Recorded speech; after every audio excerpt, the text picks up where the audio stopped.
Hello guys, I hope you all are doing good. I am Vaishali Kikan and we are discussing the optical communication. Today in this video, we are going to talk about the OADM. What is OADM? Optical Add Drop Multiplexers. We have already talked about the OADM in the previous videos as well. So in the wavelength division multiplexing as well as in the dense wavelength division multiplexing, OADM are used. So why they are used? Sometimes some wavelength or some signals needed to be dropped and we need to add some signals from the channel itself. So for that I can use the OADMs. So OADMs are the devices which can add some wavelengths or which can also drop some wavelengths. So it is a combination of multiplexers and demultiplexers. So it can add or drop some wavelengths. So now if I want to add or drop some wavelengths by the conventional method without OADM, the complexity of our circuit would be very high. But if I am using OADM, in the same circuit I can add or drop some of the wavelength or some of the signals, because at the wavelength I have superimposed some signals. So if I am dropping some wavelength means I am dropping some signals which are undesirable. If I am adding some wavelength, which means I am adding some desirable signals. So this method or OADM is going to decrease the complexity by making the adding or dropping of the signals easier, right? We can use just a single component or device, that is OADM, and we can add or drop signals easily, right? So it is going to increase the network capacity. How it is going to increase the network capacity? Because here we can add some wavelengths, we are adding some signals, so whenever we are adding the signals, we are increasing the capacity of the channel.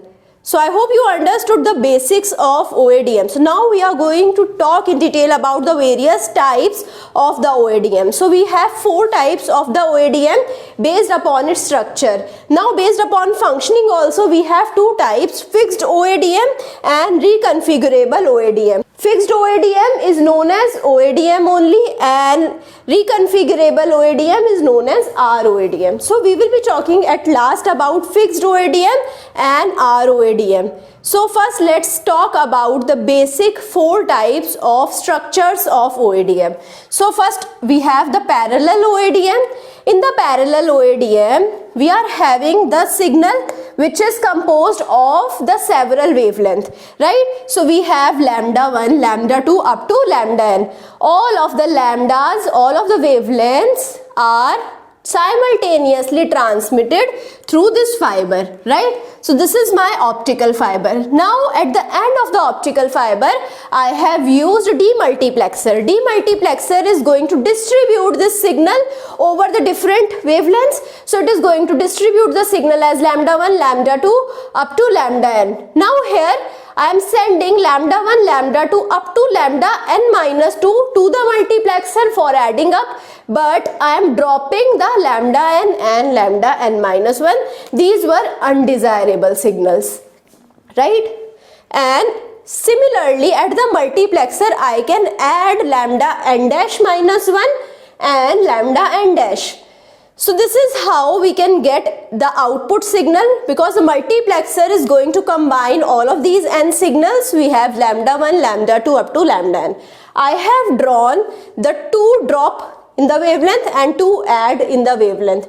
We can have any combination, but if I go up to 8 channel or 16 channel, up to 16 channel becomes complex. So the parallel OADM is used mostly up to 16 channels only, that I can add or drop 16 wavelengths only. So here we are adding or dropping individual wavelengths. So now coming to the next type of structure, that is the modular version of the OADM. In the modular version of the OADM, I am using 2 multiplexers and the 2 demultiplexers. So first I will be sending the signal to the demultiplexer. Now this demultiplexer is not resolving each of the single wavelength separately. So here we are getting bands. bands compose of some particular wavelength. So it's a grouping of some wavelength. So here I will be having first band, second band up to nth band. So now let's suppose the nth band, overall the full band I want to drop. All of the wavelengths which are there in the nth band, I want to drop them. So here again I will be using a demultiplexer. I will be separating these signals, and this is how I can drop all of the wavelengths which are present here, right? So now here again I can use a multiplexer. Multiplexer is going to add all of the wavelengths which I want to add. So all of these signals on different wavelengths are added on n dash band, which are going to the multiplexer, which is going to combine all of these signals. So here I will get the added signal, right? So here we have used the demultiplexers 2 times, multiplexers 2 times.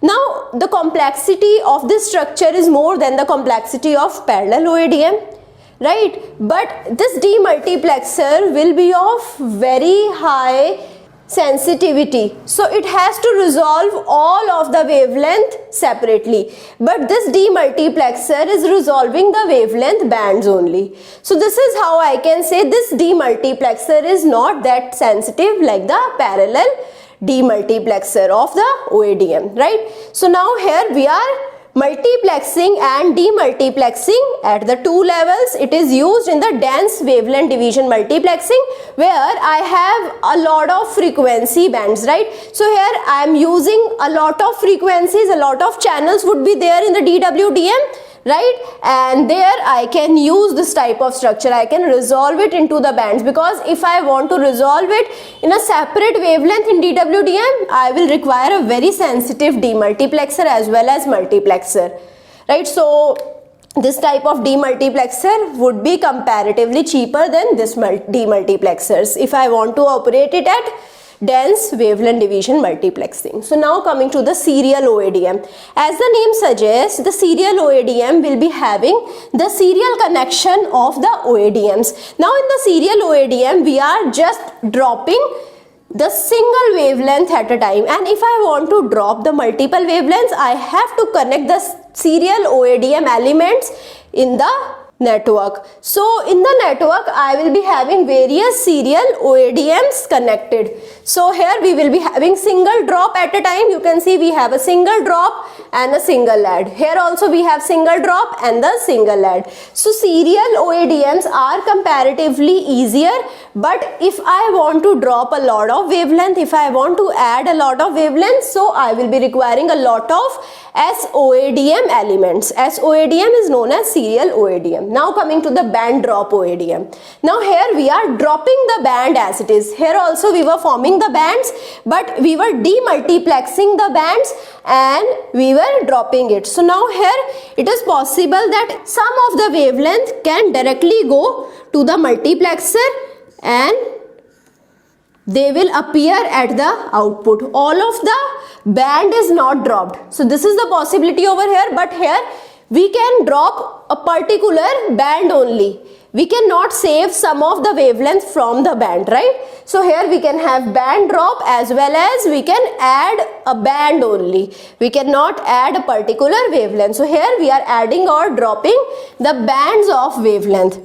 Now here we have the fixed group of channel which are adding or dropped. So these band which are dropped are fixed and the bands which are added are also fixed, right? We cannot change it, but we can change it in the modular version of OADM. So now here for the dropping I will be using the demultiplexer, or for adding I will be using the couplers. So now coming to the next two types, that is the fixed OADM and the reconfigurable OADM. In the fixed OADM I cannot change the wavelengths that are dropped, right? So if I have to change these wavelengths, for let's suppose I don't want to drop the lambda n, I now want to drop lambda 1.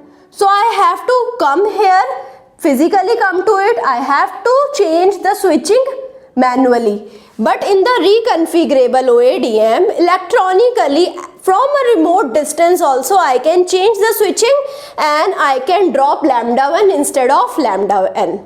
So this is how these two are different. So I hope you understood each one of the things that I have discussed about the OADM.